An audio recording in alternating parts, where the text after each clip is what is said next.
Not in. Full screen? No, sir. Okay. Will you please give the sharing authority to me so that I can. Uh, the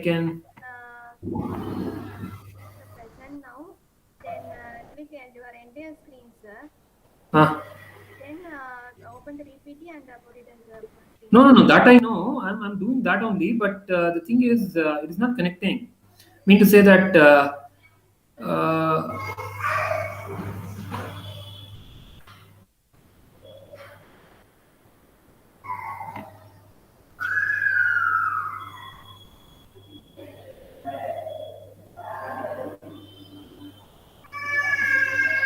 Now at least. No, sir. Hello. No, sir. No. No. Okay. Okay. Okay.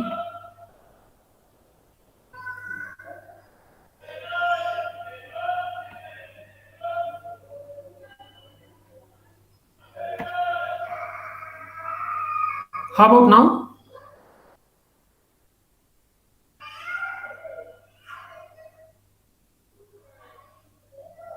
The screen is visible, sir, but not in a full screen, sir. Oh, screen is visible but not in the full screen now.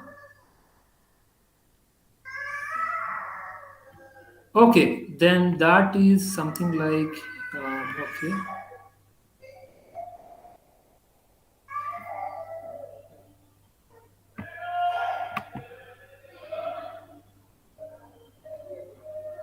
What about now? No, sir. No. No. Okay. Okay. What about this? Is the slides are moving? Ah, yes, sir. Yes, sir. Okay, the slides are moving, right? Yes, Okay. sir. Let me try till I have some 8 minutes time before to start with the webinar. So I'll just try it out and see how I can fix it. I Okay, don't sir. know for what reason it's not coming. Are you presenting using window sharing or entire screen sharing, sir? Tab.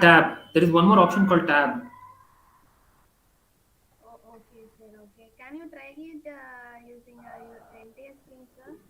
Entire screen also I did it, but it's not coming. Let me try. Let me try. Okay. Okay.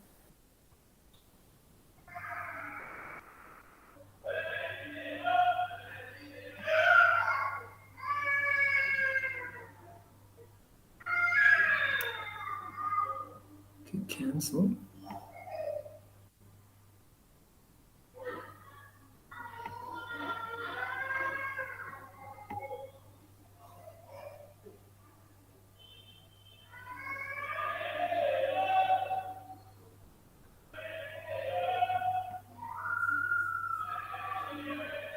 Now at least it should come.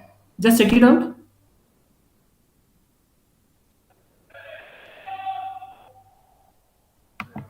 Hello. It is in normal screen, sir.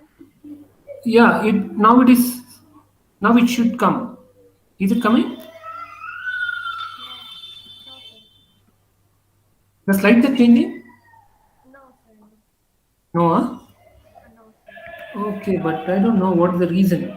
Anyways, if that is the case, then I may have to uh, present in this way. But so need to bear with me. Yes, sir. Yeah.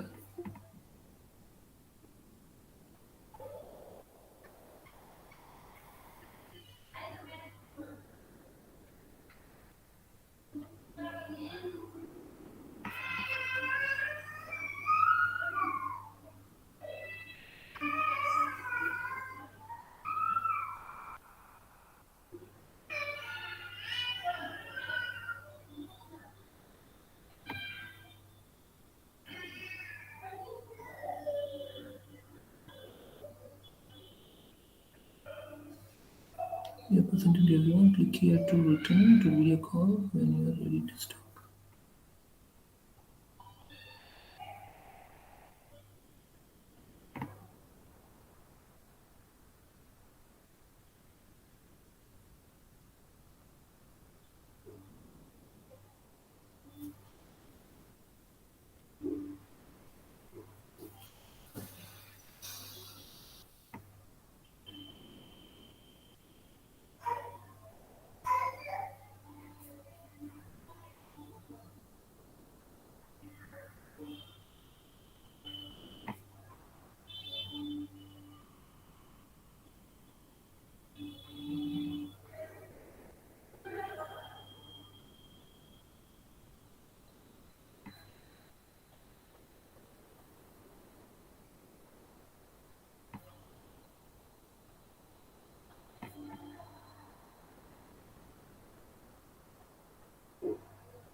Hello.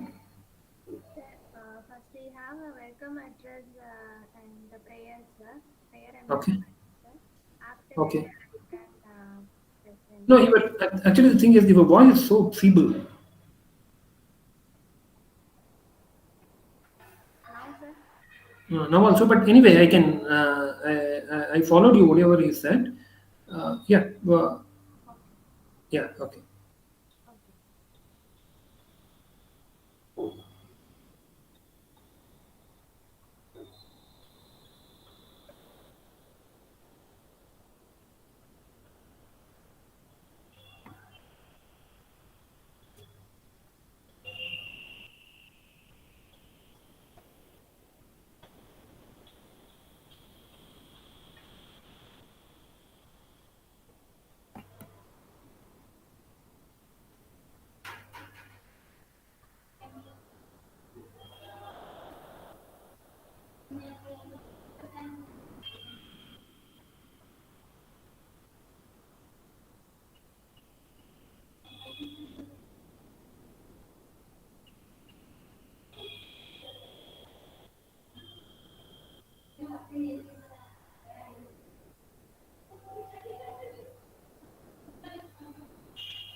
Oh, oh.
Um,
Dear participants, the session will be start by 6:15.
A very good evening to one and all.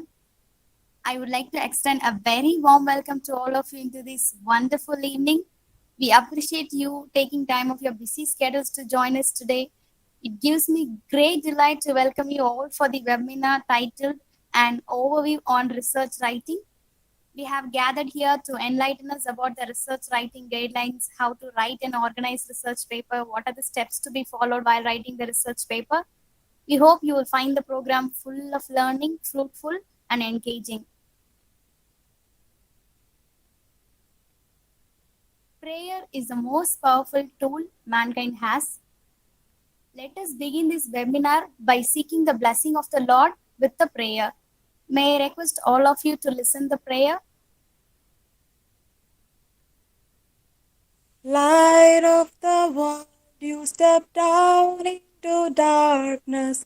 Open my eyes, let me see beauty that made this heart adore you. Hope of a life spent with you. Here I am to worship, here I am to bow down, here I am to say that you're my God. You're altogether lovely, altogether worthy, altogether wonderful to me.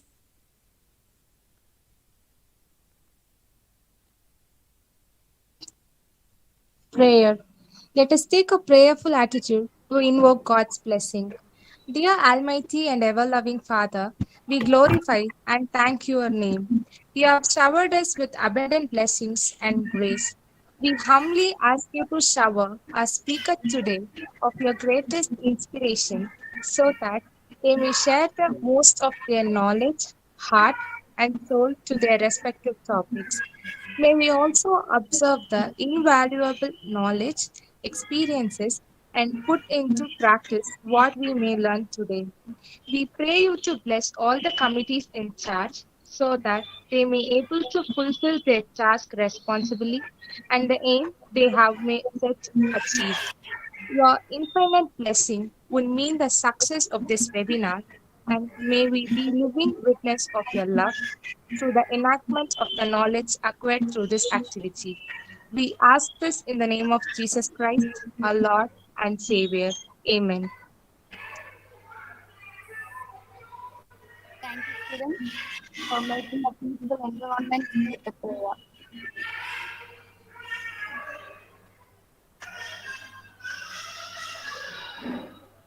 Welcoming is the noblest act of any function. By welcoming, we make the person feel at home amongst us. Now, may I request Ms. Adira R. Nair, lecturer cum clinical supervisor, to deliver the welcome address.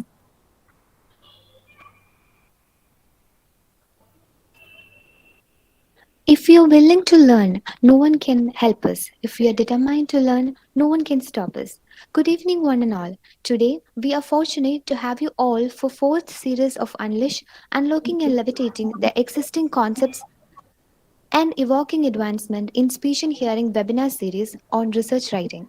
First and foremost, I thank Lord Almighty for this graciousness. Our heart swell up with gratitude and joy for dignifying this day with His blessing. It's my privilege to greet and welcome our evergreen young and energetic secretary, Reverend Dr. Sister Annie Xavier, for her unstinted support. I welcome our dynamic principal, Reverend Dr. Sister Christina Bridget, for her guidance and encouragement in all our efforts. A hearty welcome to Reverend Dr. Sister Lourdes Mary, our academic coordinator, HOD Department of Rehabilitation Sciences, Holy Cross College, who has been an encouragement for all of us to work hard and to accomplish in life. I'm extremely delightful to welcome our resource person of the day, Dr. Hemanth, Professor of Audiology, JSS Institute of Speech and Hearing, Mysuru, for having accepted our humble invitation. Thank you. Before we are commencing the session, representing the Unleash webinar series organizing team, I would like to convey my regards and gratitude to all the delegates, young researchers, promising clinicians, and our dear students. We all gathered here today to enhance our research writing skills. We, as young researchers, aim to achieve great heights, and this webinar intend to unravel the better researchers in each one of us. I bid a very warm welcome to all my dear fellow colleagues and dear students present here in this webinar series. And I once again wholeheartedly welcome all of you to the webinar. Thank you. Thank you, ma'am, for welcoming the dignitaries. Now, may I welcome our resource person, Dr. N. Hemanth, Professor in Audiology, Department of Speech and Hearing, JSS Institute of Speech and Hearing, Mysuru. Sir has more than 10 years of experience in the field. Sir has done several publications on rehabilitative device, speech perception using psychoacoustic and electrophysiological methods. Sir has designed 3 software and is currently working on developing indigenous audiology equipment. May I please request Sir to take over the session? Yeah, thank you for the introduction.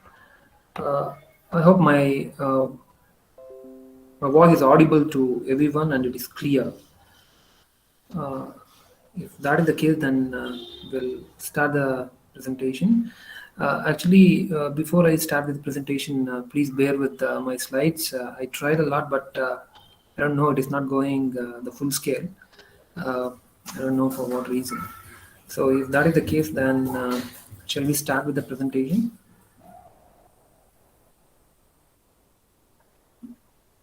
Please acknowledge, if my voice is clear, that's more than enough. I'll start with my presentation.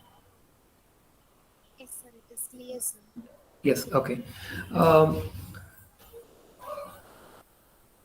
Today, for a span of maybe an hour or 15 minutes, so I'll be talking on overview on research writing.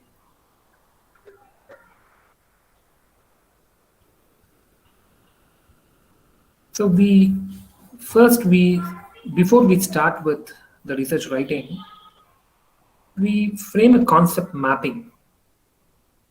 Concept mapping is a miniaturized version of what we're going to conduct a research. So in that research concept paper, we will be mentioning the background of the study in which we will be undertaking the research. The most important thing is the research question and the research objective, and then the knowledge gap that is present in. Because of that, we'll be conducting a research. And finally, in the method section, we will just write a brief way of how to conduct our research. So once the concept paper is prepared, we present in front of institutional review board, and the institution review board, the members or the experts that are present in, they scrutinize the study, and we submit a compliance report, meaning whatever the queries that the expert committee members ask for justification. So you will be answering to those queries, and then we try and present it once again, or we just send the compliance report. So once they say, yes, your study is okay to conduct a research, then we start collecting the data. So once the data is collected, we do tabulate it. So during this process, there is a chance that we lose our momentum. That's because writing concept paper and accepting it, collecting the data and tabulating it, it requires a lot of time. So the moment when we come to research writing, there is a chance that we lose our momentum. So I say that you should have more energy in writing research paper. So I meant to say that you should never lose the momentum at any point of time, from the time where the research question that arises in your mind to conduct a research till it publishes in high impact factor journal.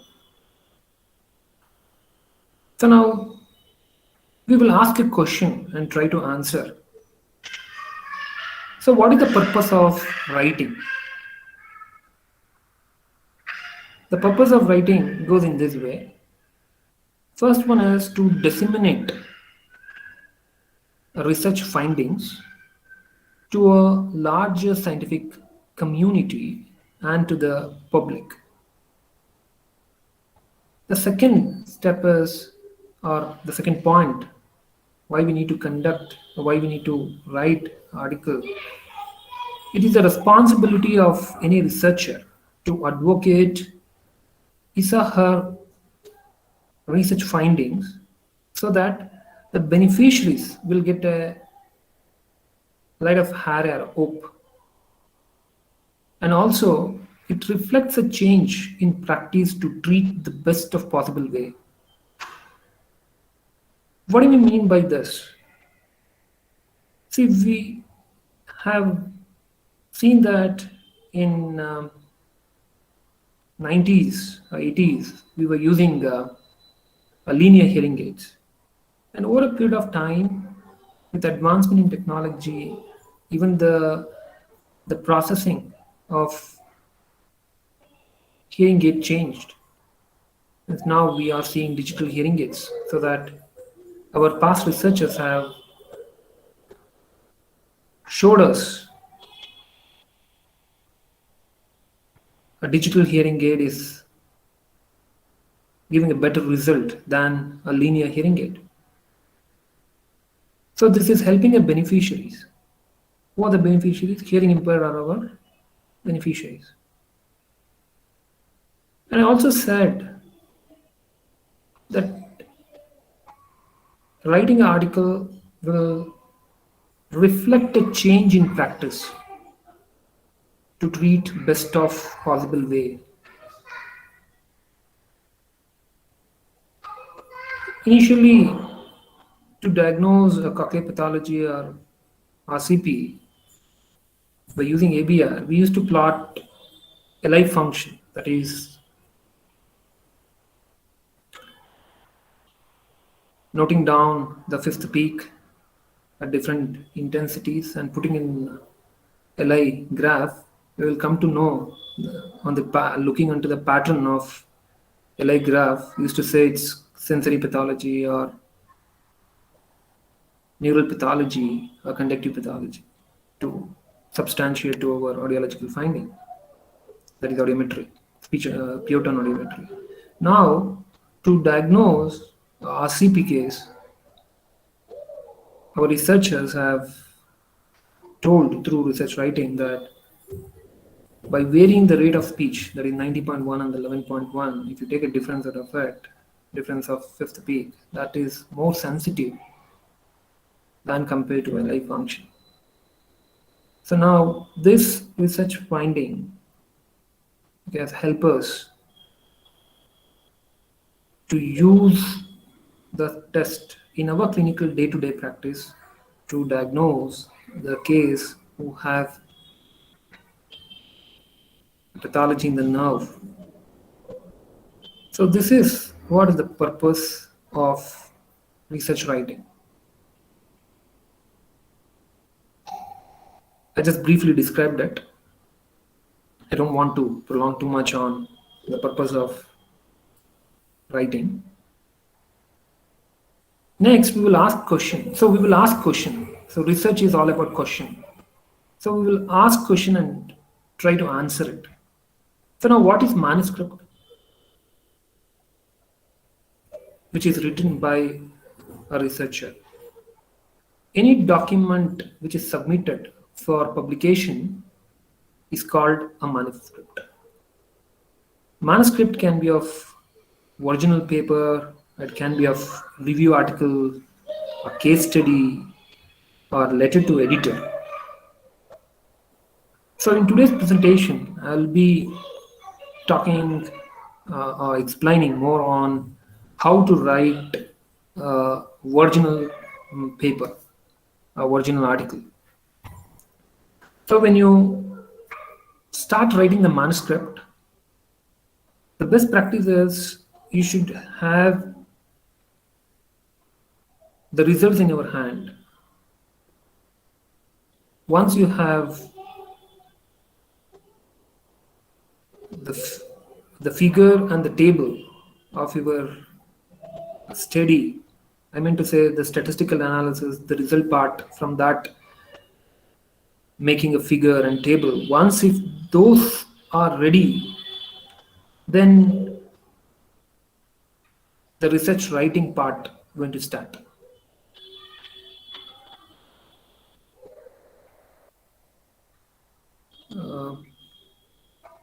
Okay, 1 minute.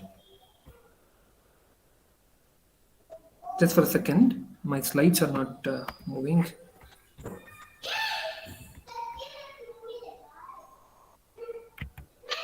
Okay. Yeah, today's learning objective was to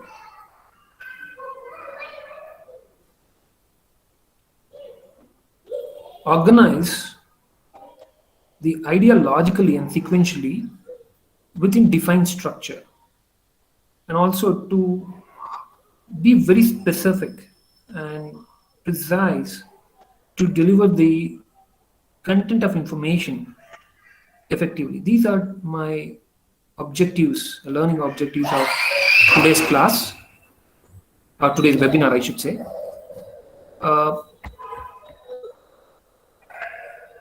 So first we will start with IMRD structure for writing any research article. We start with IMRD. So this is the structure we follow for writing a original article. I stands for introduction, M stands for method, R stands for results, and D stands for description. In the introduction section, we should ask question, why do we need to start? Why do we need to start this study? And in the method section, we will ask, what did you do? And how did you collect your data? Whereas in result section, what did you find? And in discussion, we'll ask, what does it all mean? Means reasoning out for the finding of the study. So in the first part, when we see into the introduction section, we'll be explaining the existing knowledge in the area of interest. Suppose if I want to study the effect of hearing aids on tinnitus, so I should be concentrating on the hearing aids and tinnitus.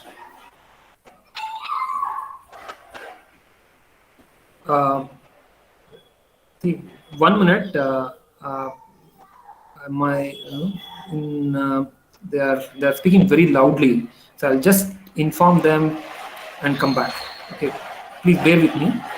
It is very noisy. I'll just come back. Please bear with me.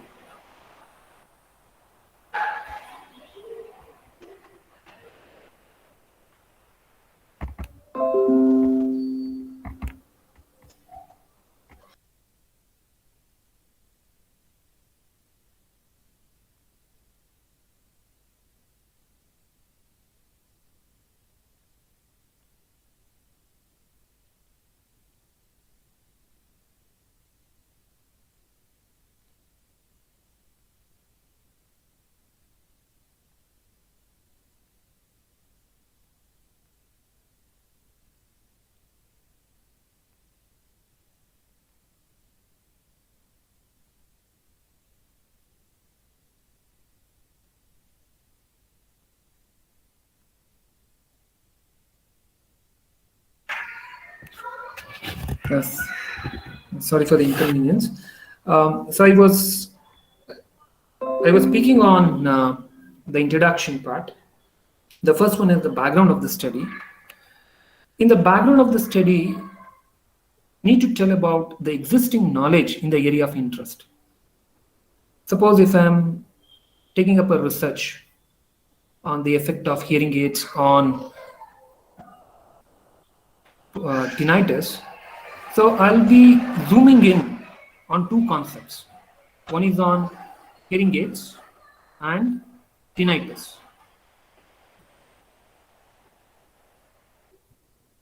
So in these two terminologies, I will be collecting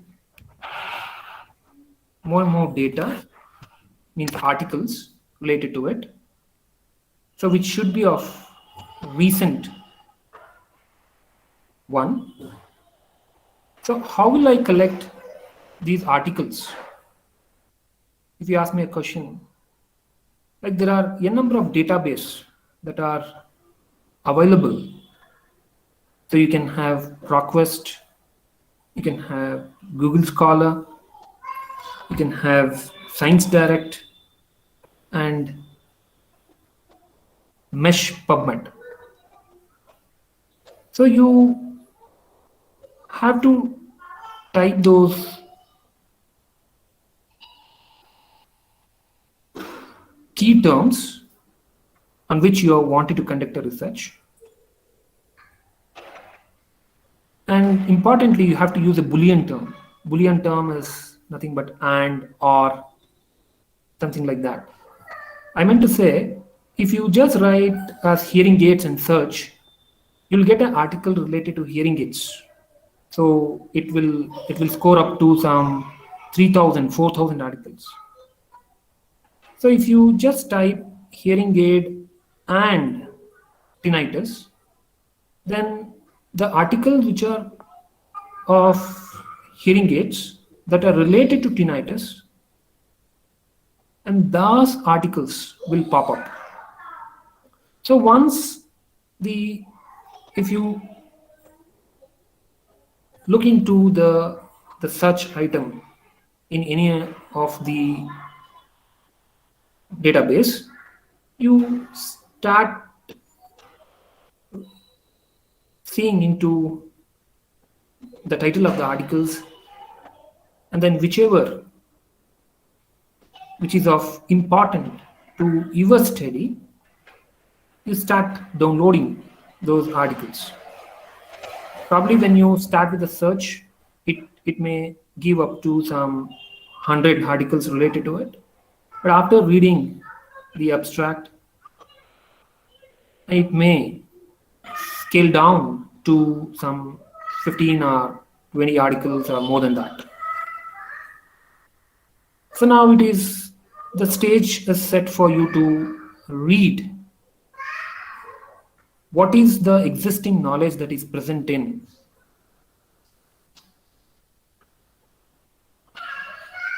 And what is the knowledge gap? Is there any room to do any research that you can search? Otherwise, if you have a research question which is already arised, you can search the article and find out whether these researchers, whether you find an answer for the research question through reading to literature review. If you did not found an answer for the research question, then you just state the existing body of literature and then try and state the statement of the problem. This is the problem that is exist. Thus, there is a purpose to study. So, in the course of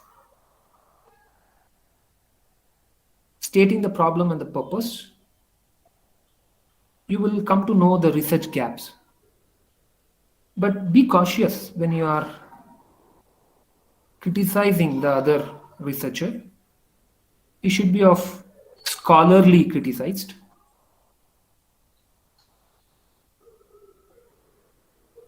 So with the example, I just wanted to tell how to write an introduction.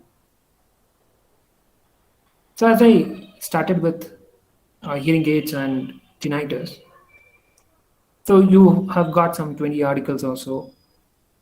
You will read the articles.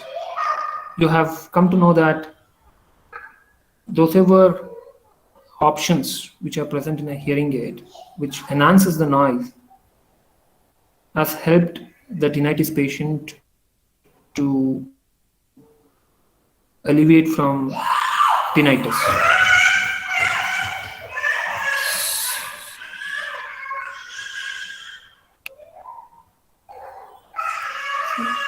Once, if you know that, okay, the noise from the hearing aid is helping the tinnitus patient to reduce the tinnitus percept, then you will look into what all features in the hearing aids have increased the noise so that it reduces the tinnitus.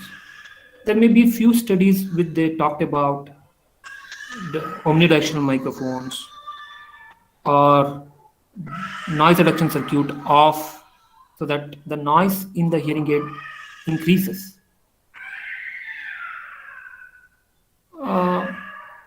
So there is a research gap where even the fitting formula, if you compare DSL and NAL, so the DSL increases the noise level than compared to NAL fitting formula, but that study has not been conducted. So you will scholarly criticize it. Okay, the previous studies have not conducted this research. So even the DSL gives a more gain at low frequency, which may be helpful for reducing the tinnitus percept than compared to a null. So this is how you frame a body of literature by justifying it why you wanted to conduct a research.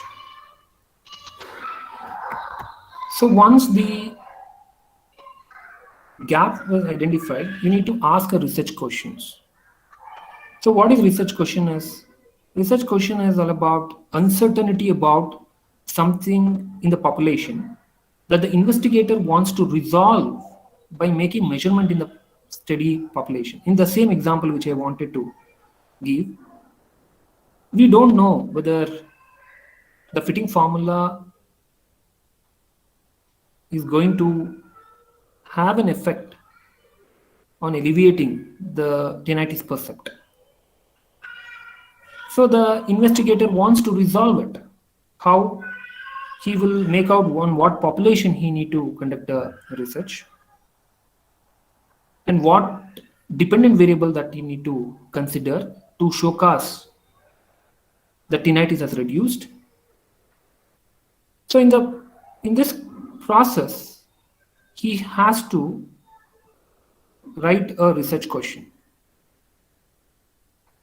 The clear research questions they always facilitate to identify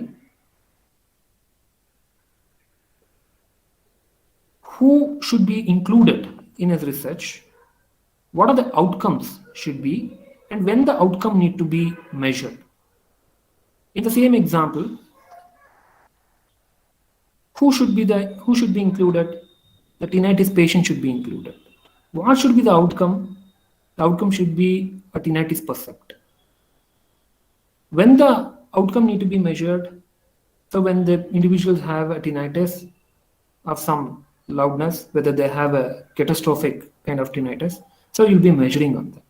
So when you frame a research question, there itself the reader can understand on whom the researcher is conducting a study, what outcome is he measuring, and those will be very clear to the reader, because as I said in the initial the slide, we are conducting a research to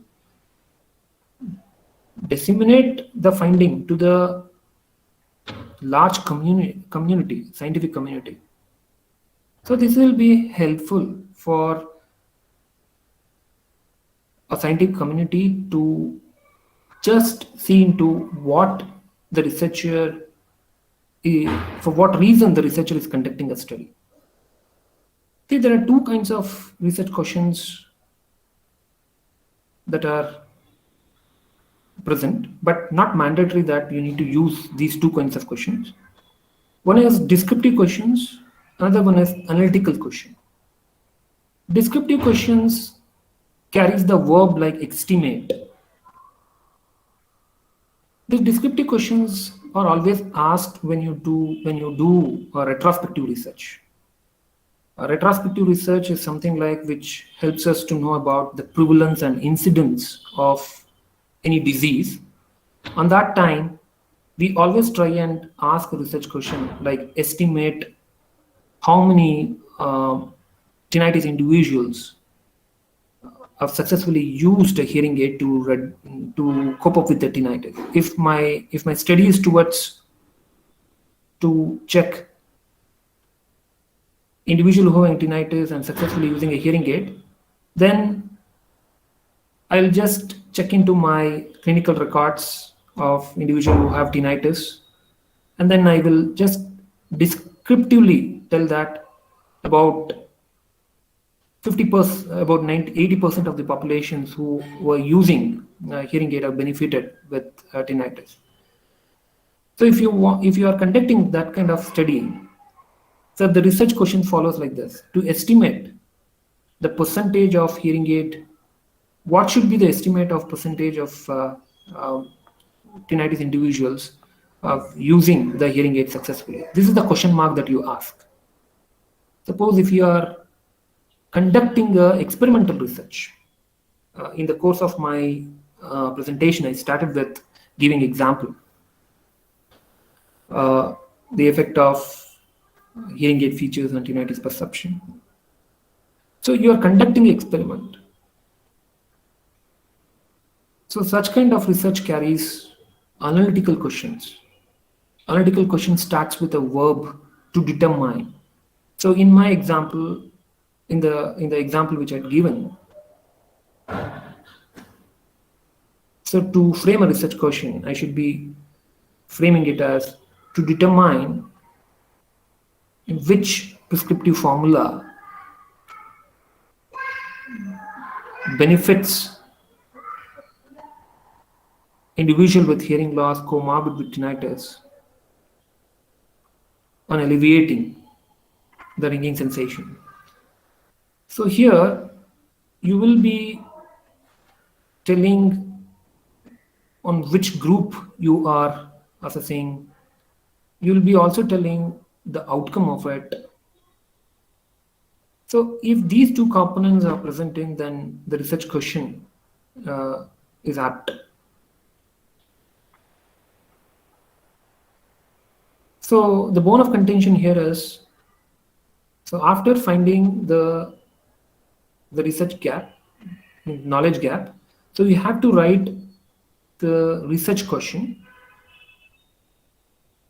So the research question will be based on what kind of research design, that research type of research that you are engaged in. If you are using ex post facto research, or if you want to really study on prevalence, then the research question should always carry a verb estimate. Whereas if you are conducting experimental research, then your research question should always carry to determine. So once the research question is framed, then you have to write an hypothesis. So we'll ask question, what is hypothesis then? To be in short, to state, research hypotheses are meant for the statistical test, to test the state of significance between the groups or between any independent variable. So it goes like this. It is a specific version of research question, summarizes the main element of the study, and establishes the basis for statistical test of hypothesis. So when we start with the research, every time we might have heard smoking and lung cancer, smoking does not cause lung cancer. We start with null hypothesis. So you can state the hypothesis in alternative hypothesis, or you can state it in null hypothesis. So it is left to you.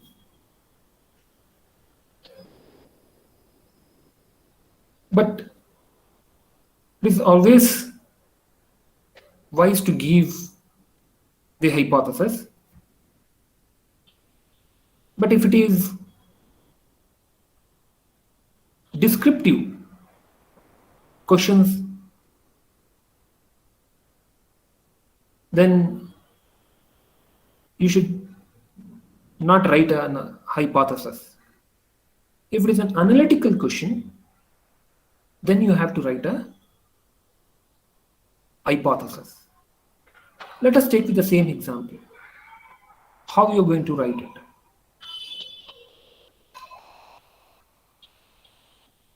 So I can state it in null hypothesis saying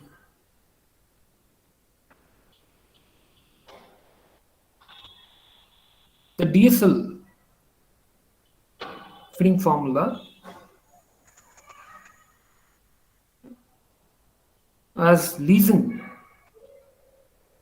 the tinnitus then compared to null enable fitting formula on individuals who have high pitch tinnitus comorbid with hearing loss. So here the terminology such as greater or less than, causes, lead to, compared with, more likely than, associated with. So these terminologies or these uh, string of words should be carried when you are framing a hypothesis.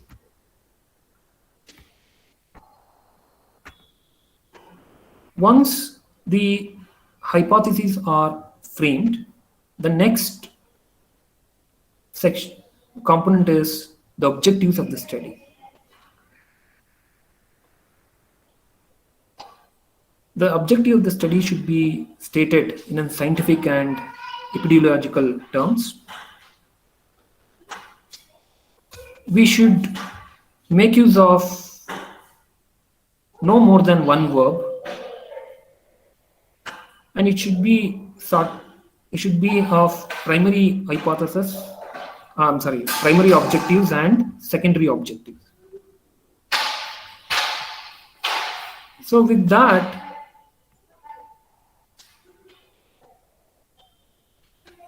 the introduction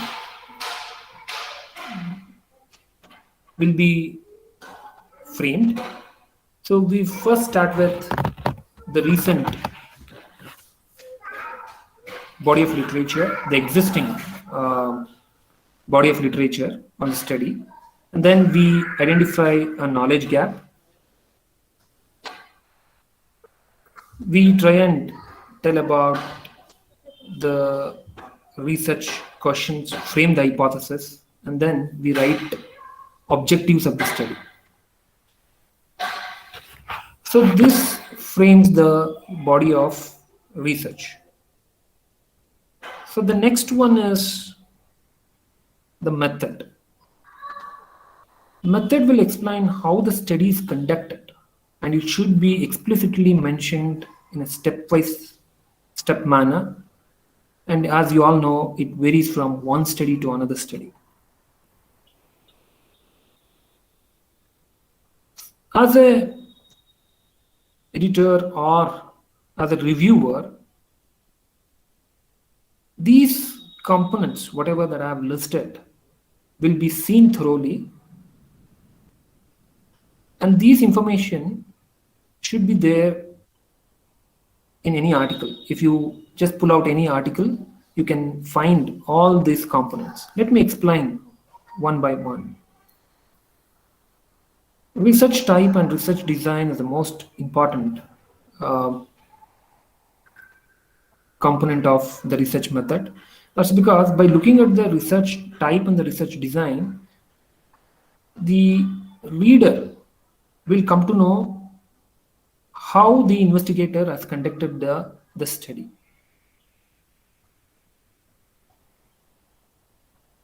So this is a structured way of conducting the study. So the researcher will utilize those research types and design to conduct their study to give answer for the research question that had arisen in them. Next one is the sample size.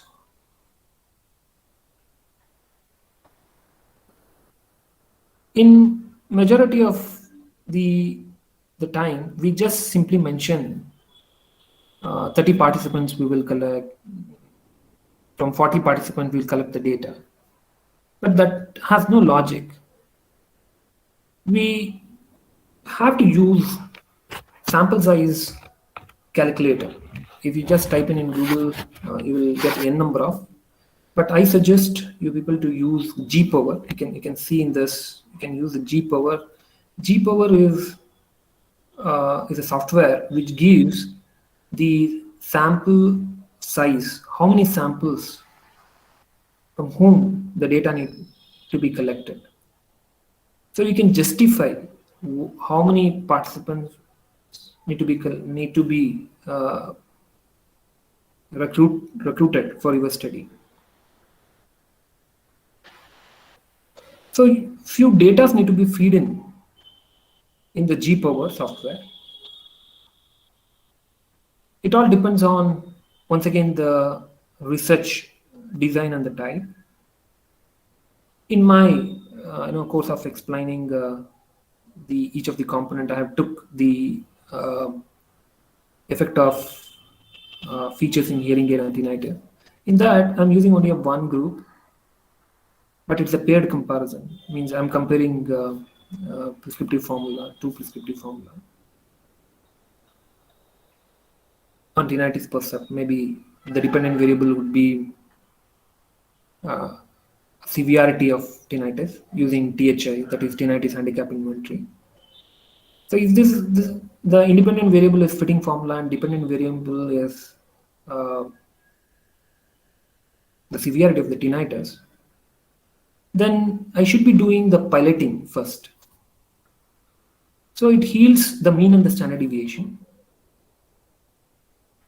for both the prescriptive formulas. And then I have to feed those data to this G power. And then it will give how many number of participants on whom you need to collect the data. I just fed the data here, you can see. But the most important thing is you need to tell the effect size of the study. I mean to say that, see, when you start with collecting a data, you take sample of a population. But when the ultimate thing is you want to generalize it to the population. So even if you do the research, another sample of the same population, you should replicate. So to what extent it should replicate, that is going to tell by effect size. Is it you should have a small effect, or you should have a moderate effect, or you should have a strong effect. So depending upon these effect, even the number of participants will also changes. See, I had taken a moderate effect. Mean to say that whatever the study that I'm going to conduct, no problem if it is moderately replicate when others take up the same same sample of the population, other sample of the same population, then moderately if it replicate, that's okay. If that is the case, then I should be using 0.5 as effect size. So depending upon the effect size, the sample number changes. So those sample numbers should be on whom you need to be collect data. So nowadays, in all the research articles, we are looking into this sample size calculation. And this sample size calculation, if it is not there, then there is a high chance of rejecting the articles. Because as I said, we cannot simply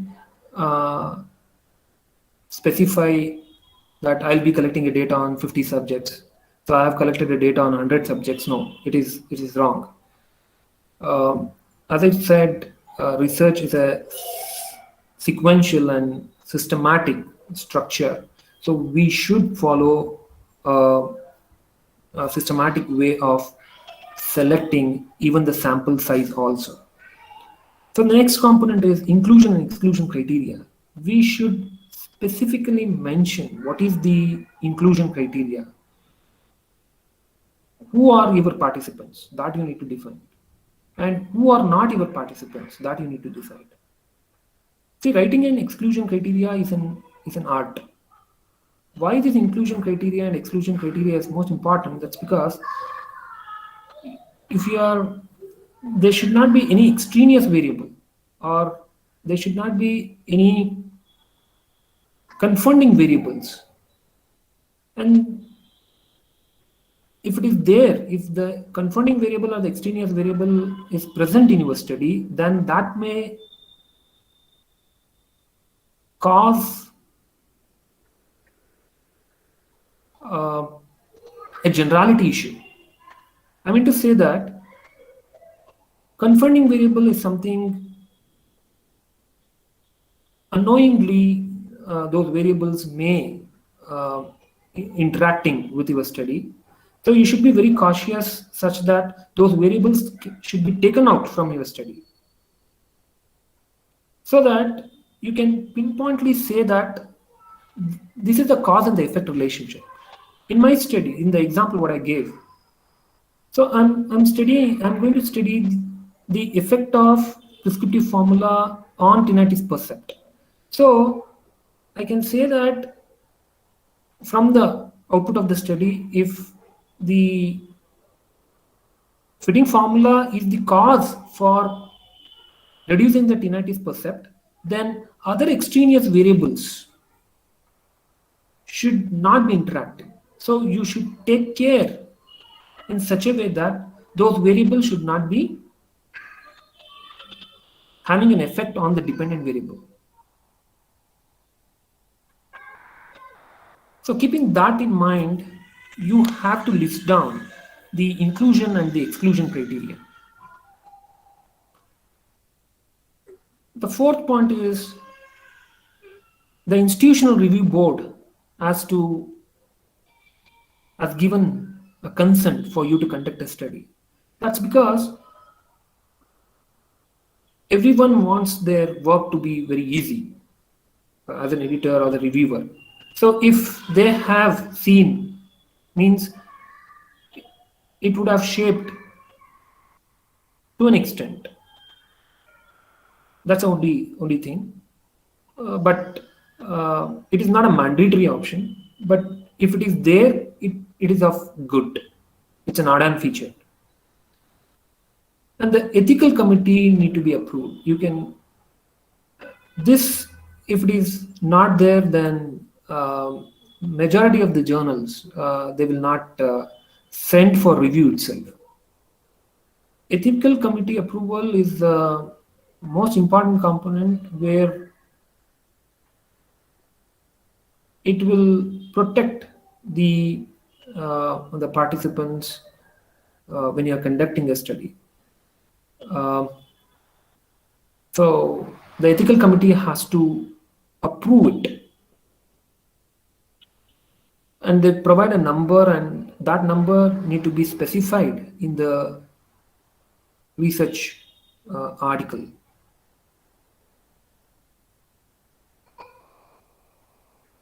And then you have to provide the case informed consent that need to be explicitly mentioned in the method section,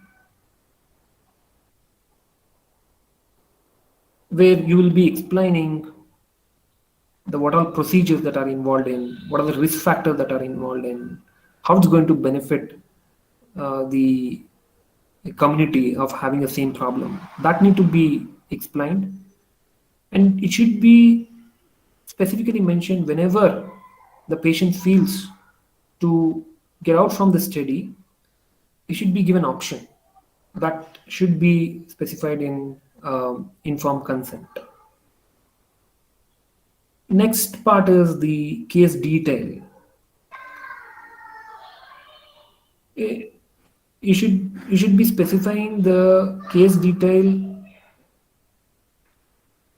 in explicit way.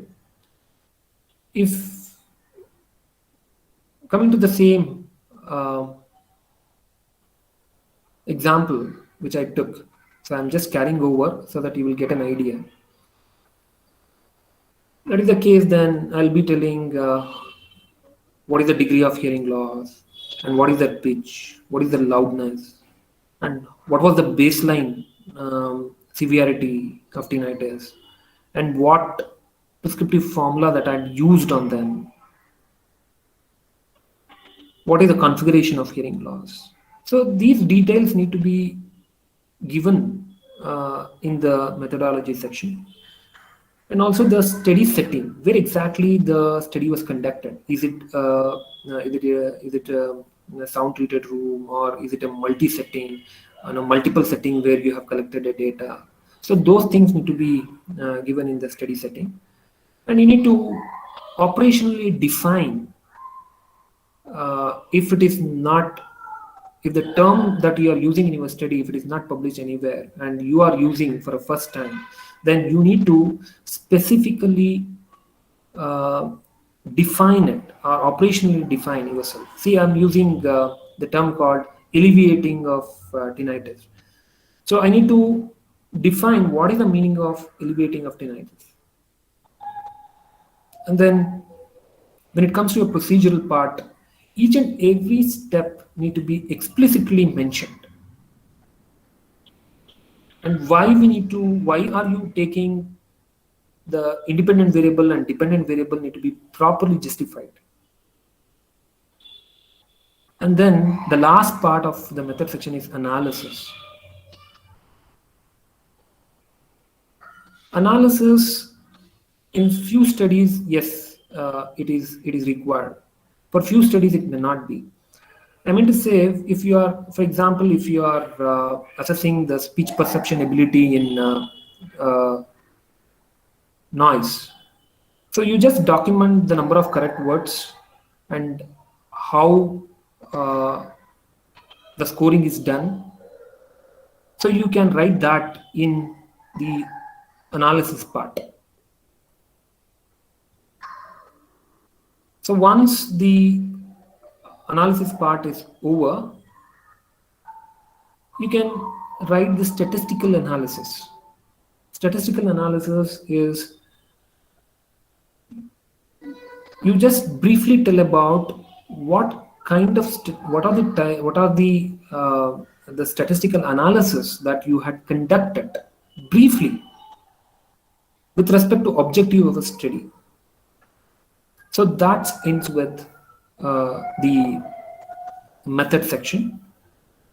Actually, there is a confusion where the statistical analysis, whether it will come as a part of the method or it is the initial of result section.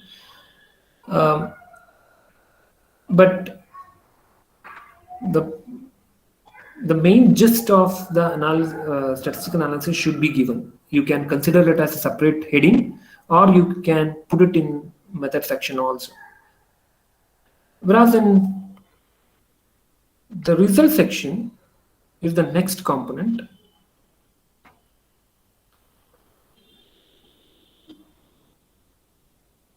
In this section, where the most tedious the part of it, where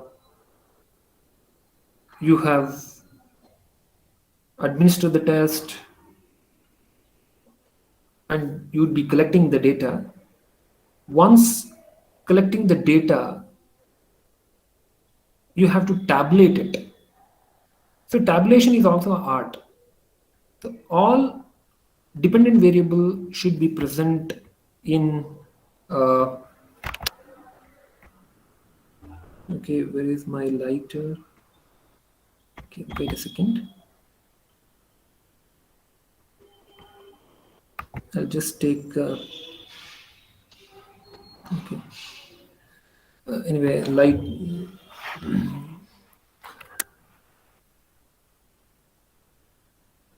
As I told, all the dependent variable need to be tabulated in the column, and all the independent variable need to be tabulated in the row.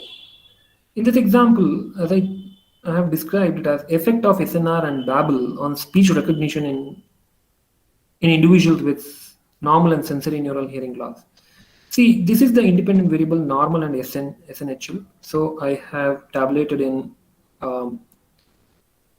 row, whereas you can have see I just wrote have just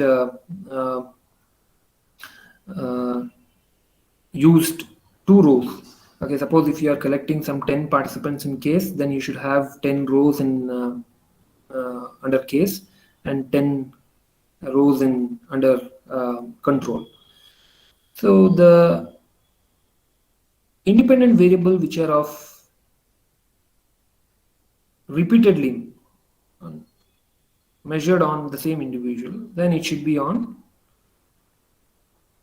each row, so that you can write it as the speech perception scores on each rows and fill it up. So this is about the tabulation. Depending upon the scale of measurements, whether it is ordinal scale, nominal scale, or interval scale, or the ratio scale. And the distribution of the data will tell us what kind of statistics that need to be used. Suppose if your data yields ordinal value or the nominal value, means the data is nominal or ordinal. This is an art. So you need to identify first what is the data scale is. Then you have to use non-parametric test. If your data yields interval or the ratio scale, and then the distribution of the data is normal, then you have to use parametric test. If it is interval data and the ratio data, and the data what you collect is not normally distributed, then you have to do a non-parametric test. So it's I know it's for a student it's very hard to follow, but this is how we have to do a statistics. You may ask question, what is ordinal, what is nominal? I can just tell you briefly. Ordinal is just giving a category to it. Okay, it is male, female, something like that.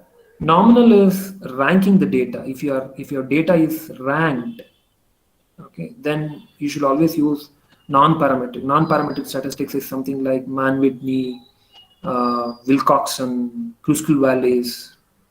Depending upon your data, you will be doing corresponding statistics. Interval and ratio is something like your data yields a value which is having an equal interval, and the ratio scale is all about it carries zeros also in your data. Then we will see whether it is normally distributed or not from the sample whom you collected the data. That is another statistical part. So if that is the case, then you will be using parametric test. Parametric test is something like independent sample t-test, dependent sample t-test, MANOVA, ANOVA, so this kind of test. So once if you have decided what kind of statistics that need to be done with respect to your objective by looking into the scale of measure as well as the distribution of your data, then you will be tabulating the you start writing the result part. The appropriate statistical tools that are used to conduct the statistical analysis are something. SPS is the most commonly used, and Statasoft, that is Statistica. There is also one of these software which is used. Epiform is the freely downloadable the software, which also tells you and guides you what statistics that need to be used for your data. Whatever it is, but statistics is just a toolbox. You should use appropriate statistics with respect to your objective of your study. Once if you know the objective of your study, then if you use appropriate statistics, then you can answer the research question of what you intended to give it to the spread it to the community or disseminate that information to the community. It's not about all thing about the statistics. It's all about what objectives that you have framed. Corresponding to it, the appropriate statistics need to be done. There are wrong perception that if we do hyphen do statistics, then the chance of acceptance will be more. No, it is not like that. Even if you do a simple statistics like t-test, independent sample t-test, or some correlation analysis. So if those statistical analysis is with respect to your objectives of your study and it is answering the research question, then definitely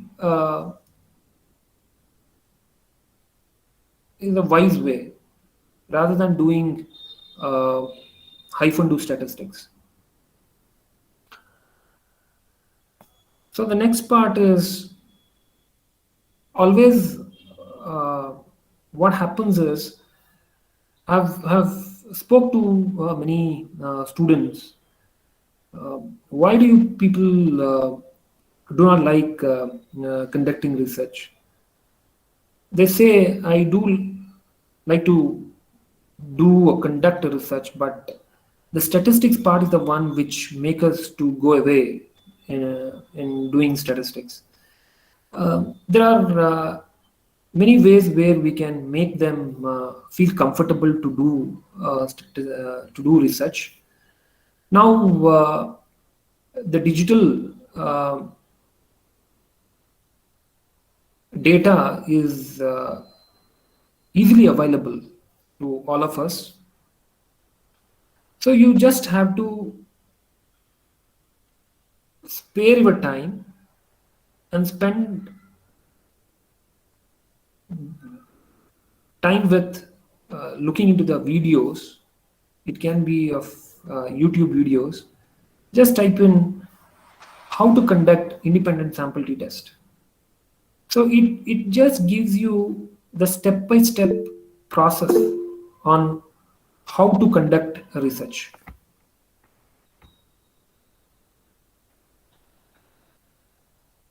Or there are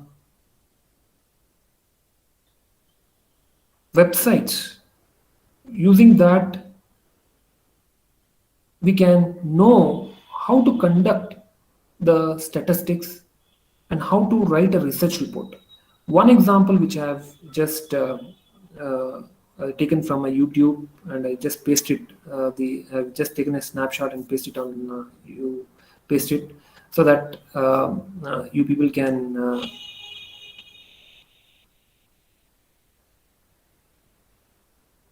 use it at a later stage.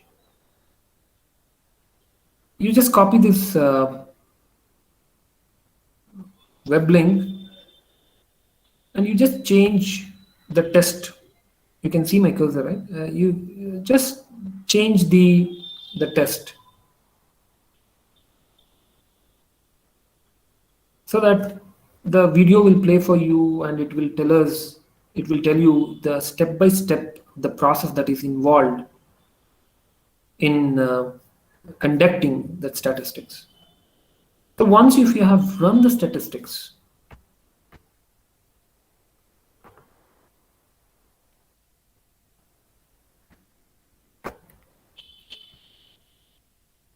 next thing is how to report.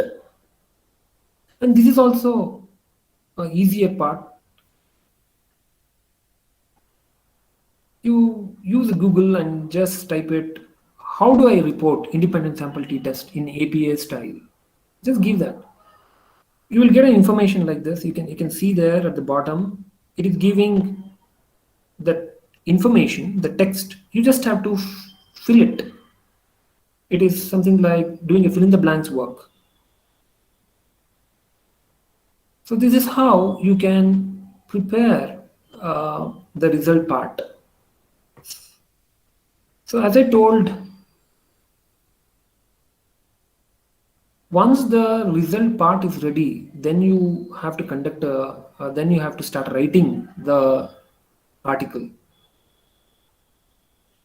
So as I mentioned, what kind of statistics that need to be done, what kind of test that need to be used, and how to report those tests.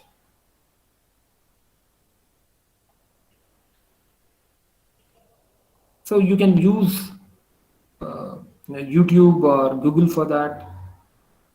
Once if you are done with the statistical part, then the figure and the table, you will be doing it. So there are a number of softwares. There are free available softwares that are present that will help you to make good resolution figures for you. It can be of Prism is one good software. Excel is very easy to do figures, and even in SPSS you can do a figure. When you're making a figure, a caution need to be given, where if you have some 2 or 3 figures which is explaining the different aspect of it, the scale of each of the figures should be the same, and you should mention what is their x-axis and what is the y-axis. Once the figures are done, if you want the table need to be framed, then make sure that table should be of, we have limited rows and columns in which you can add on the data. So the table should not be running pages together. Those things need to be kept keep in mind when you do figures and table.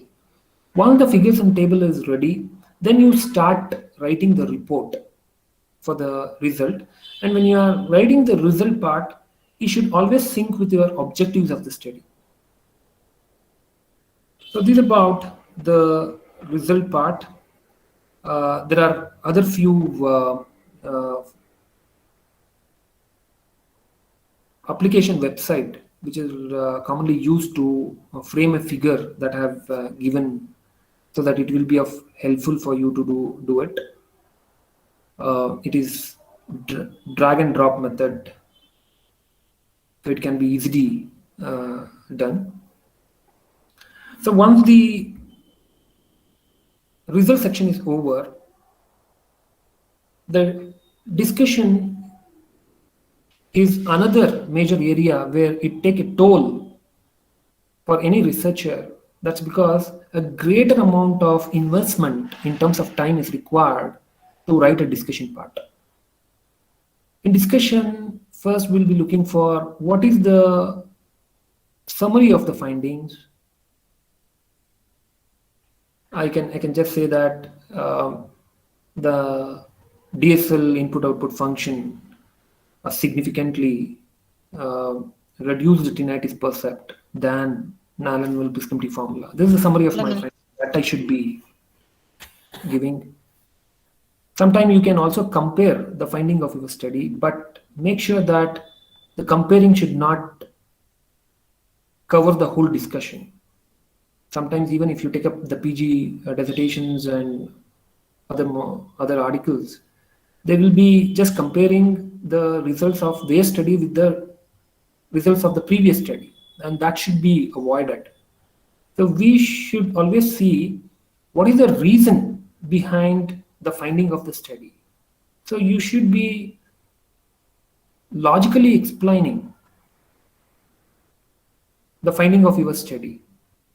So it is all depends on how much experience that you have on a particular research area. That will help you to write the discussion thoroughly, but it will come through experience.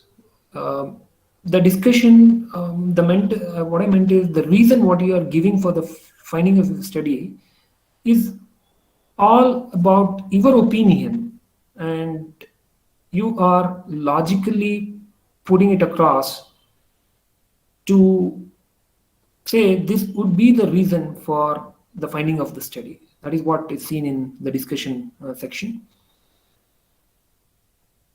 When you are writing the discussion section, there is a high chance of extrapolating things. Though you have not studied it, there is a chance that it may chips in. That is not entertained actually. You should specify the exact reason for your finding. So there should not be any extrapolation of your finding. Next part is the strength and limitation of your study. So in the strength, you should never boast too much. From my opinion, I say in strength you should be giving the uniqueness, the unicality of your the study should be specified.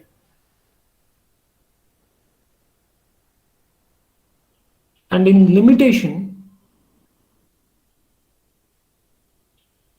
need to be very cautious when you write limitation. That's because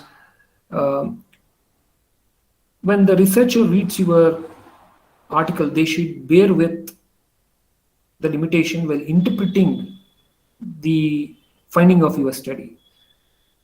So within that boundary, so they will be start interpreting it. So it is wise to give the limitation. And in the course of writing a limitation, you should also mention on how the following limitation that does not going to affect the finding of your study. So you'll be explicitly mentioning it. The limitations are there, but those limitations is not going to affect my research findings. So that gives an overview. Okay, every study will have a limitation, no doubt on it. But somehow you have studied in such a way that those limitation is not causing a hindrance for your research result. That is what it should come in the limitation. And final thing is conclusion. That is a take-home message. You should be telling specifically the finding that has yielded with respect to the objectives. So that is what is important in conclusion. People think that conclusion is a miniaturized version of discussion. No, it is not like that. You have to give only 3 to 4 key points in the conclusion, and those conclusions should always sync with the objectives of your study. When it comes to recommendation, so your study which should help the policymakers or the clinicians on how they should take your results of your study, that need to be mentioned explicitly in the recommendation. Whereas in future directions, you can just add on the limitations of your study, how it can be solved in future. Briefly, you can describe it so that you yourself can take up in the upcoming days to conduct those research, or you can leave the research community to conduct the research from your research article. So the last part what we write is the abstract part. Abstract is a miniature of manuscript. Abstract is the most commonly read. That's because it is very short and it's going to tell about the whole the study. It's something like a trailer in a movie. So we just see the trailer. If the trailer is good, then we chip in to see the whole movie. Otherwise, we just reject in seeing the movie. So that's why we should take more time to write the abstract part. So the abstract should always make the reader to read your entire article. That's an art. So abstract will have a word limit. Some journal may ask you to write within 200 words, or some journal may ask to write in 400 words or so. But you need to strictly limit to the words when you're writing the abstract. The abstract can be in a structured way, or can be written in a structured way, or it can be in unstructured manner. There are two things that you can see here. This on the downward, this is structured, where you are giving background, method, material, statistical analysis, results, and the conclusion part.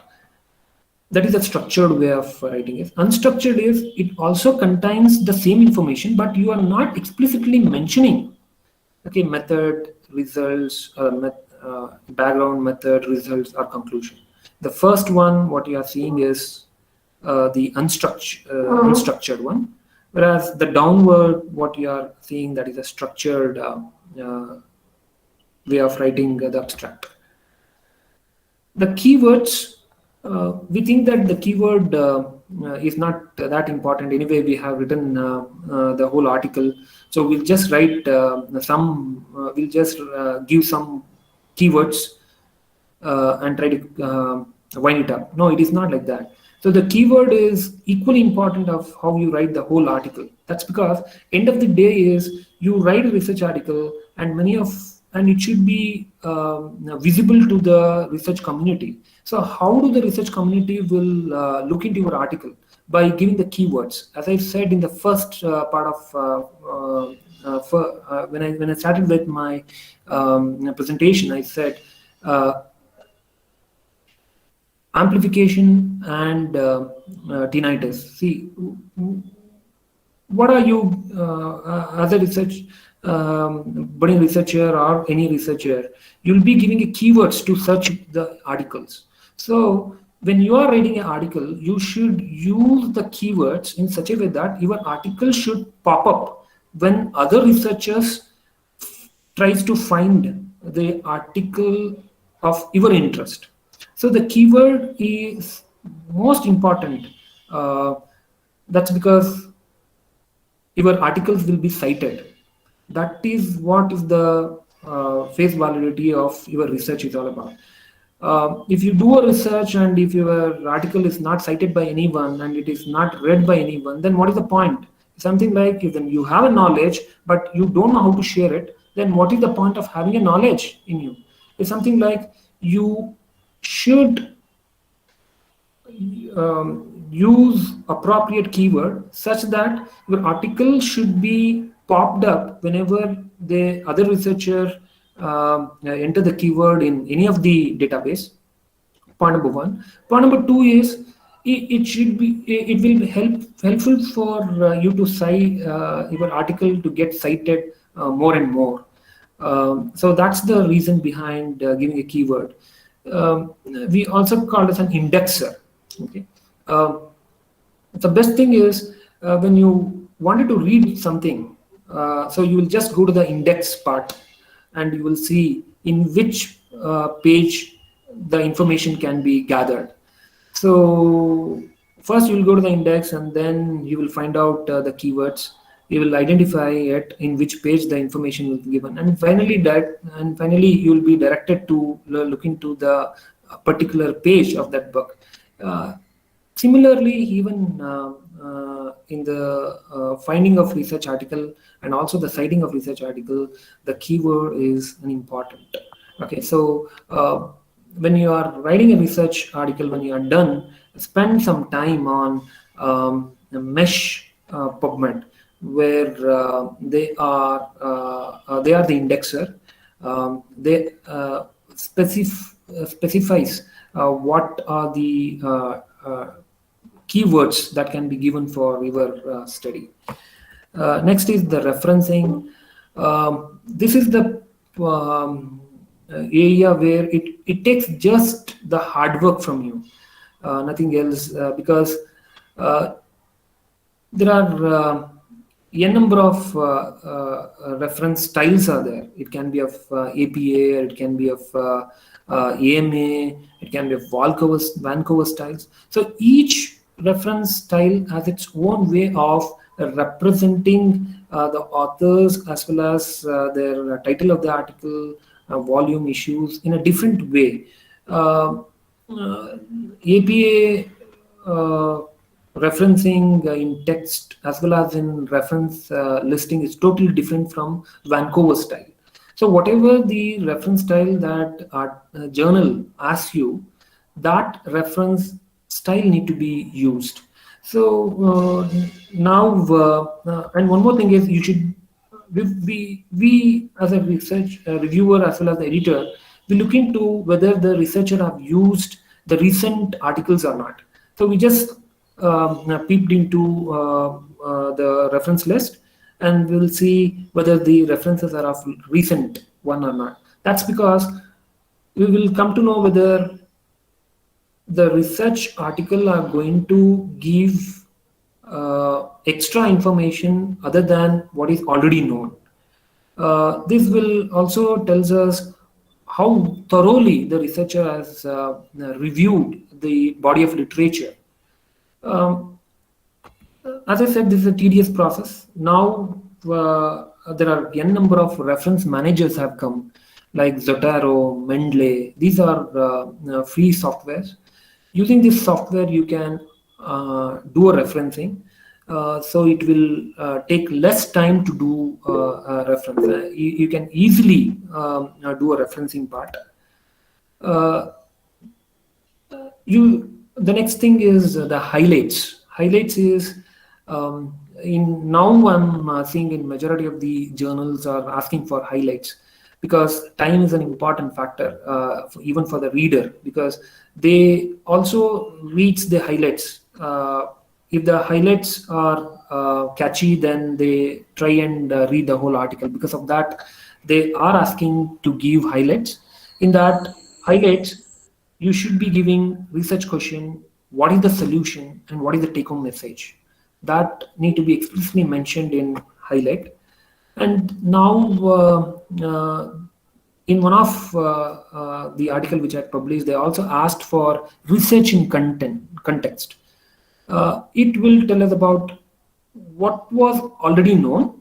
Okay, you need to mention what was already known and what your study adds on.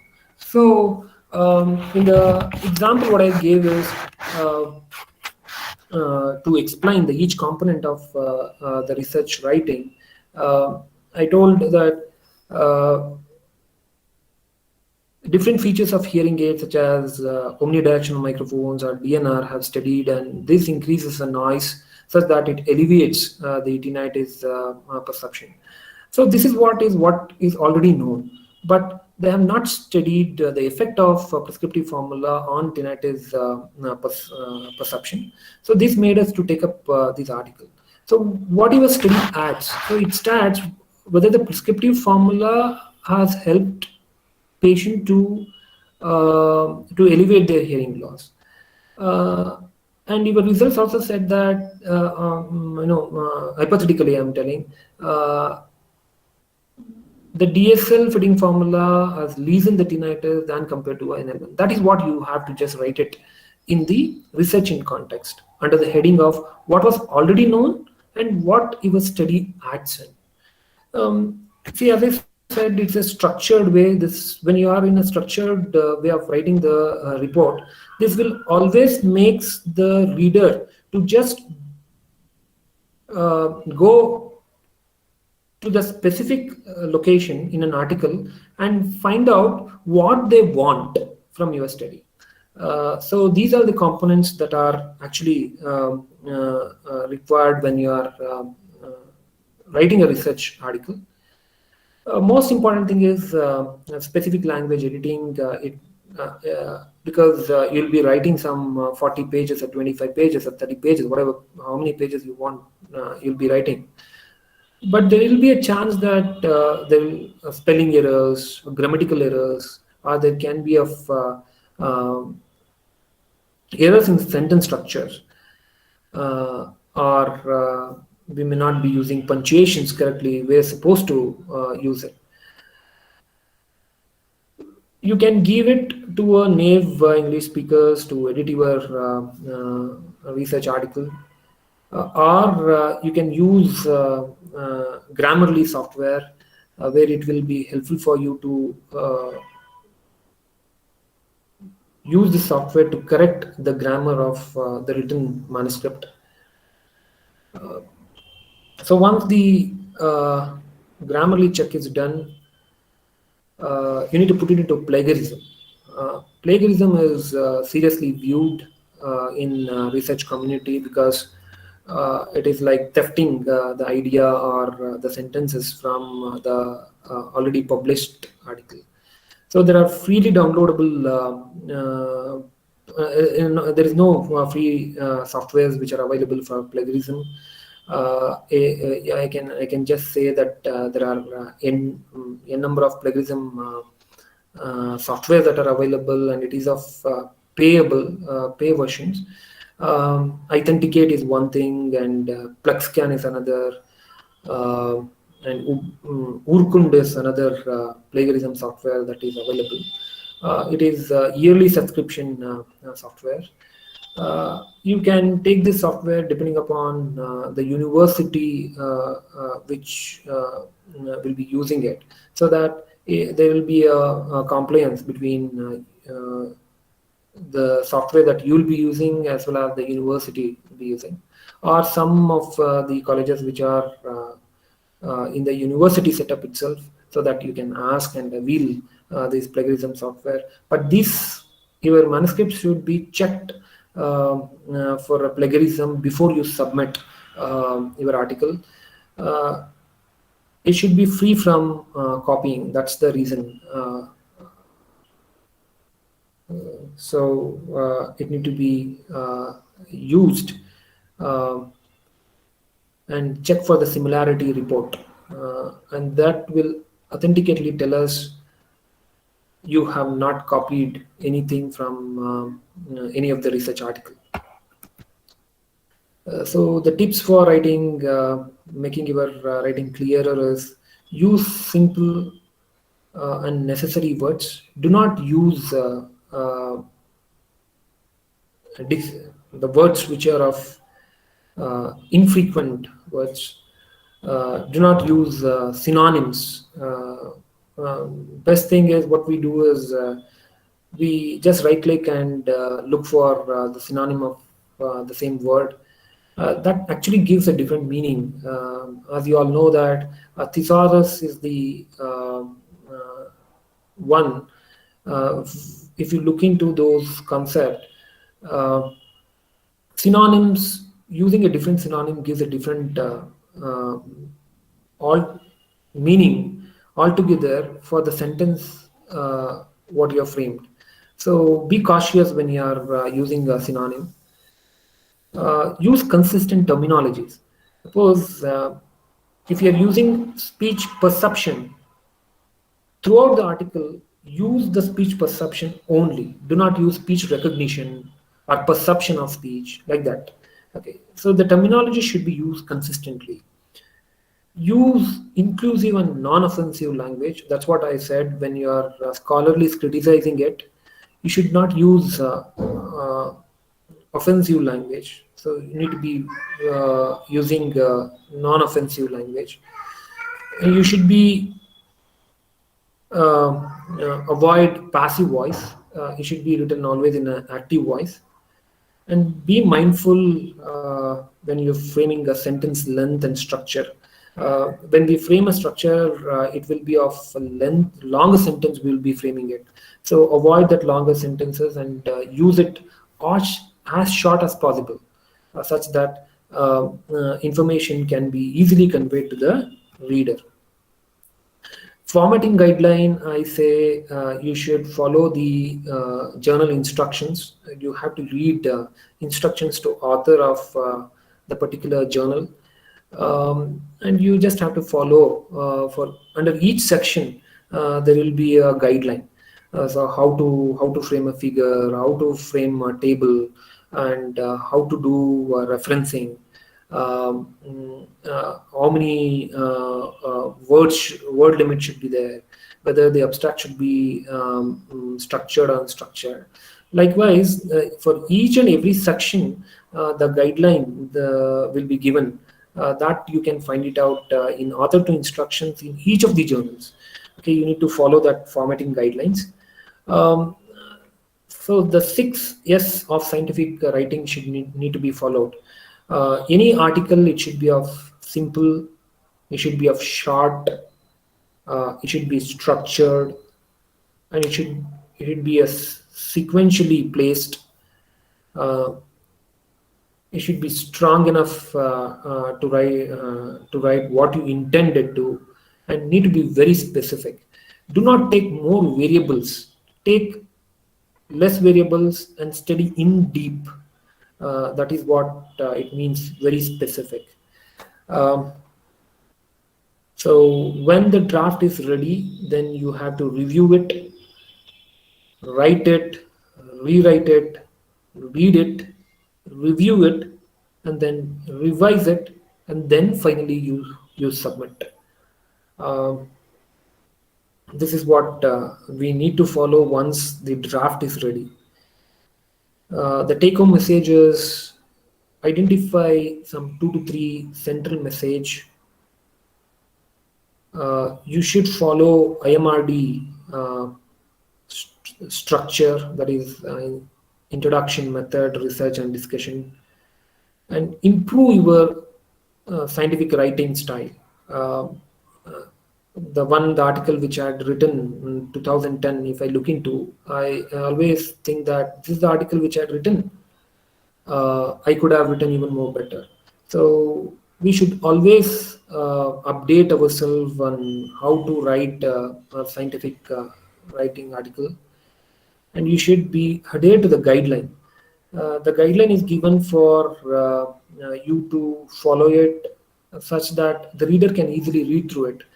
Even if there is a slight lapse in not following the guideline, there is a high chance of rejection of your article. So you should follow the guideline before you submit it. The lastly, once the article is written, you should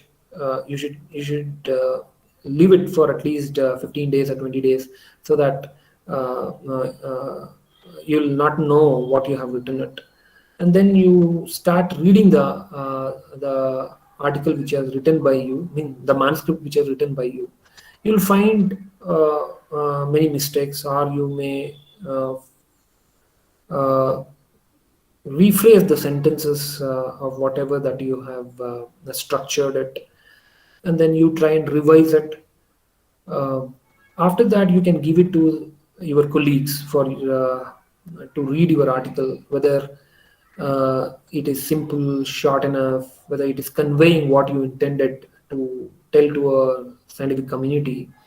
So that can be done by giving it to one of your colleagues. So they will also give input to you so that you can revise it, correct it. Once if these things are ready, then you can submit it to the article.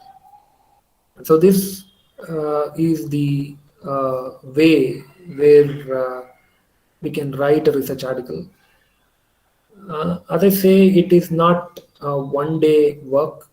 It is the ongoing process. It is very hard to build a house in a day. Uh, it is the step-by-step process. During the process of it, we learn so many things. Um, I should say through practice, uh, the scientific writing will come. I will not claim that. So by listening to your listening to the presentation, so tomorrow you will start writing the article. This is just an eye opener. This is how a structure of the uh, article should be. So you put an effort and hard work to write an article, then eventually you will have a love on it. Once if you fall in love, it's very hard to come out from it. So whatever the work that you do, you should love it. Then only you start immerse into the act of work, and that will uh, make you to do more and more work, and definitely your work will help the community and the beneficiaries. So I feel you all should uh, write article and send it to a journal, so that will keep you updated on the area of interest that you are in. So with that, I end my presentation. Over to organizers.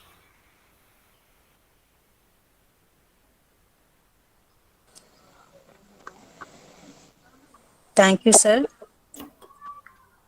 A very thought-provoking and insightful presentation. Your thoughts are going to stay with all of us. Dear participants, if you have any questions, you can put it in the chat box.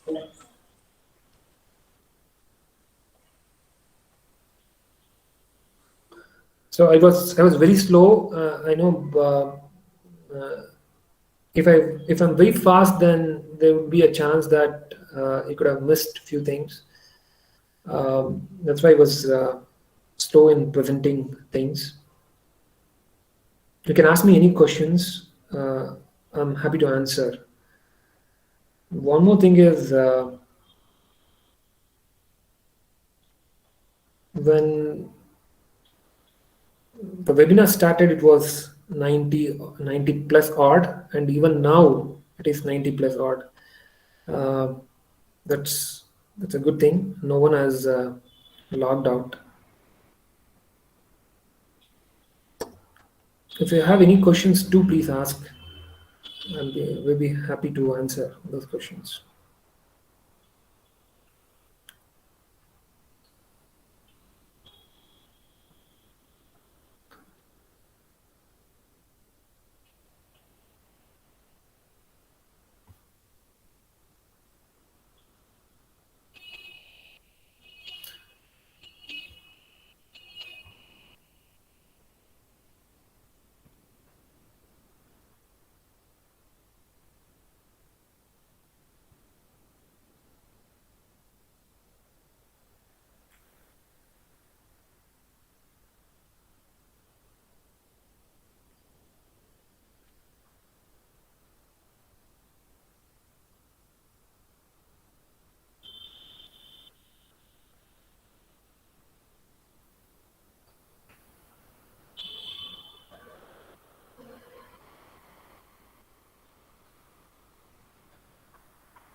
Yeah, there is one question which I got.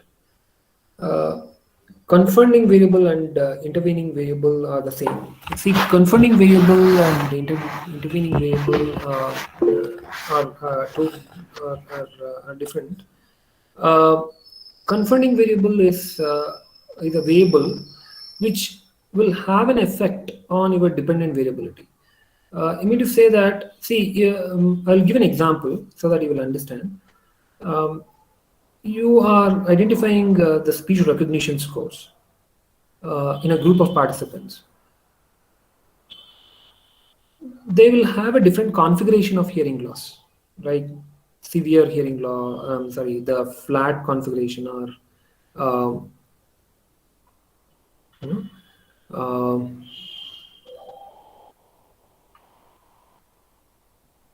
sloping hearing loss. On individuals of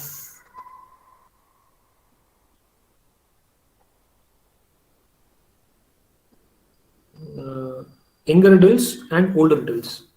See, if you see the younger adults, the hearing loss is always the flat, okay? Majority of the time. Whereas older adults, it will be of sloping hearing loss. So if you want to compare the speech perception scores between younger adults and older adults, if this is your the study, then the configuration of hearing loss is going to be the confounding variable. Somehow you should take the same configuration of hearing loss in both the group, so that the configuration of hearing loss, the confounding variable, need to be taken out. Okay, so I repeat once again, confounding variable is a variable which have an effect on the dependent variable. In the example what I gave is speech recognition score is the dependent variable. See, you wanted to conduct the speech recognition scores in older adults and younger adults. In older adults, you see always a sloping hearing loss, and majority of the time, whereas in younger adults, you see a flat hearing loss in majority of the time. You can just compare it unknowingly looking at the configuration. But you say that younger adults individuals did better than compared to older adults. But there is a configuration of hearing loss is playing a role. But if you explicitly mention that, okay, two groups of individuals had the flat hearing loss, then confounding variable is controlled. Okay, will not, so that you can always say that the age has an effect on speech recognition.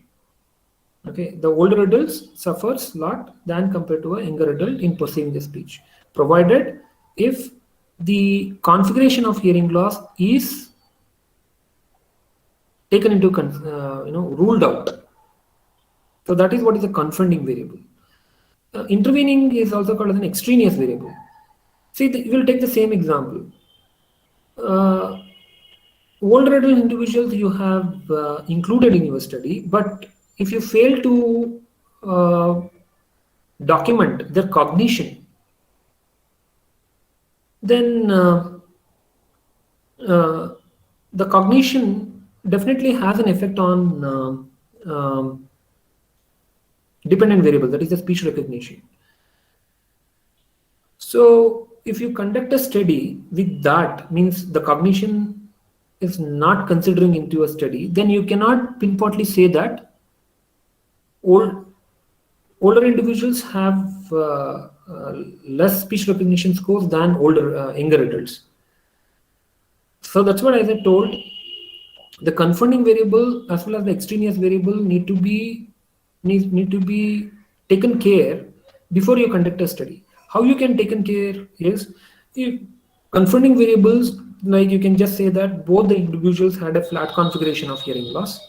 Okay, so the configuration of hearing loss which comes under confounding can be taken out, and all the individuals of older adults had normal cognitive ability. If you write that in the inclusion criteria, the extraneous variables also can taken out. This is how we can control the confounding variable as well as the extraneous variable from your study, so that we can pinpointly say that the cause and the effect relationship.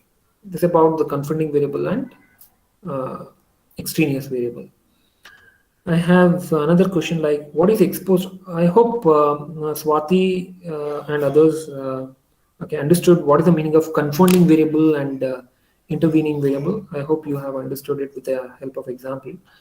Let me explain what is the next by Regina Mary. Okay, she has asked on explain ex post facto research design. See, ex post facto meaning is the cause has already occurred. Okay, so when you want to conduct on those groups, that study is going to be ex post facto research. I will give an example. See, I want to estimate how many of sensory neural pathology have neuron involvement. So if that is the case, then I will just pull out all the case registry of sensory neural hearing loss. Just imagine that 100 individuals. In that, the cause has already occurred in them. In that, I will see who has neural pathology. Maybe 2% of them, two of them have neural pathology. It means to say that 0.02% of the population who have sensory neural hearing loss have neural pathology. So some kind of research that you do in this line, we call it as ex post facto. To be very specific, ex post means the cause has already occurred. You're just estimating some research objective of it. So that is what is ex post facto. To check about the incidence or the prevalence of the study, we use the ex post facto research. How can we predict the effect size using the sample size calculator? See, effect size can be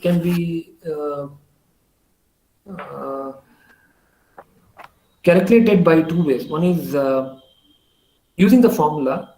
We can calculate the effect size where it is a tedious process where you don't have to do it if there is a significant difference between the variables. Then in the statistics, if you just check in the effect size, that will give the effect size for you. But I will explain you what is effect size. See, you are telling that the two groups are significantly different. But how much it is significantly different? by what um, quanti you need to quantify how much is the significant difference. See, you may say by 20% there are significant difference, 8% there may significant difference, or 50% there are significant difference, like that. This is how we write in a result part once the significant difference is seen. When it comes to a sample size, you will be given the effect size to opt. It can be a 0.3, 0.5, or 0.8. You can opt any of the effect size when you are doing. You don't have to calculate manually as such. Yeah, that's about effect size. Okay, Rashmi madam has said it's a lucid presentation. It's honor, ma'am, from you to hear that it's a nice presentation. Thank you, madam. Yeah, these are the questions that I had received so far. If any other question, then I will take up. If no questions, then we will wind it up.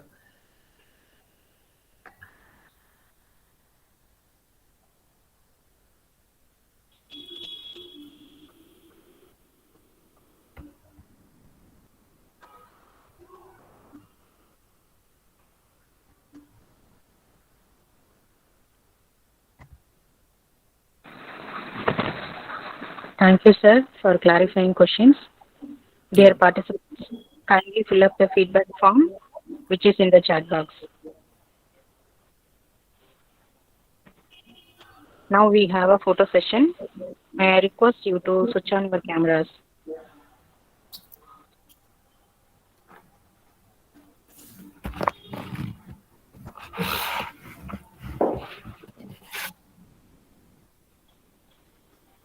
Dear participants, now we have a photo session.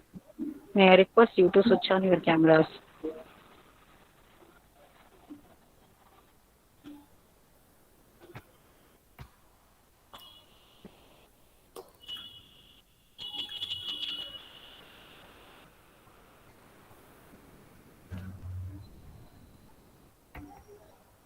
Excuse me, sir. Can you start the presentation, sir?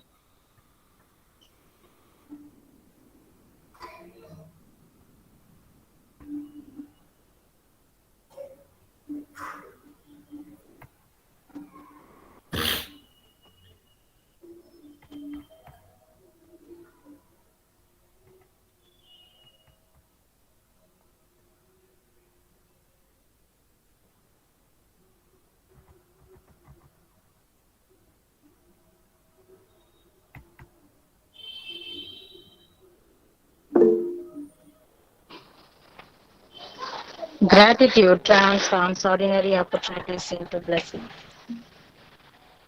turns routine into joy, and changes common opportunities into blessings. Now I request Mr. Kamalakandan, Assistant Professor, to express his words of gratitude.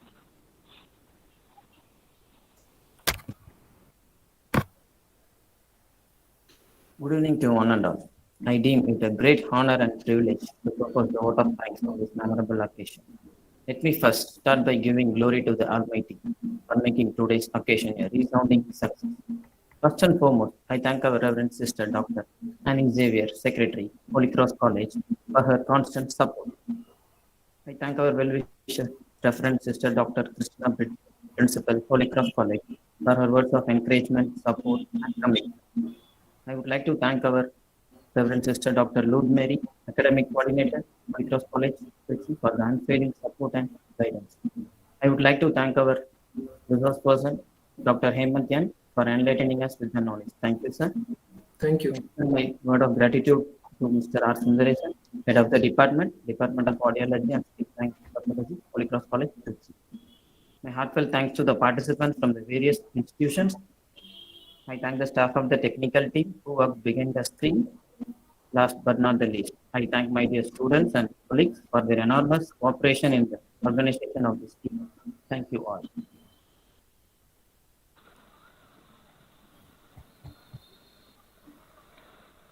Let's wind up this program. I hope you have found this webinar very informative and enlightening experiences. I thank you, dear professionals, alumni members, students for joining and spending time with us today. Thank you all. Thank you.